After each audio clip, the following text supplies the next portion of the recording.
How do you live in LA? And you're in LA, obviously. I am now for the last 6 years. I was here for 27 years. Oh, wow. How are you liking it? I got so much more work when I lived here. I believe it. It's the weirdest thing. They're like, Tatum O'Neal, she had a drug problem once. And like Mel Gibson, he can scream and yell and say a lot of things, and he can get nominated for stuff and keep working. And I went on television and talked about that yesterday. I was like, I think that my male colleagues are getting a little bit of a different, in this Me Too movement, they're getting a little bit of a better shake. I think it's unfair. I think it's time to like, I think be fair to both male and female recovering actors, because there's an epidemic in America, and it's not just in rural America, it's actually in Hollywood too.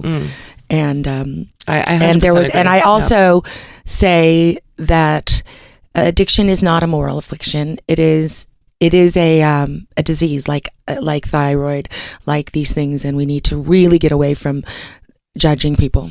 Because if you get better, that's a big deal. And so I'm saying that to all you agents, but I'm not bitter.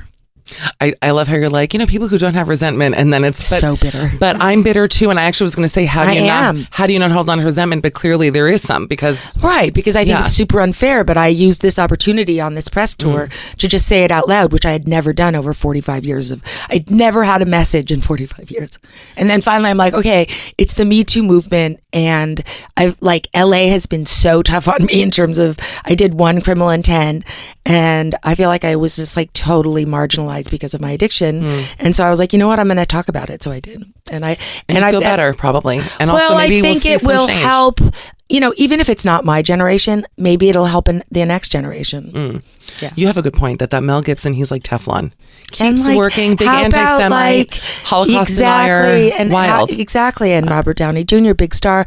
If I had spent a year in prison and slept in a lot of other people's beds who didn't allow me in their house, they'd be like, she's not allowed in Nate Nell's, which is like a big place. Nate Nell's is a big time Jewish deli, which Larry King loves it. I always see him there. His little ankles. He's the skinniest ankles, Larry King. Skinniest legs. He really has broomstick legs. Crazy. It's wild.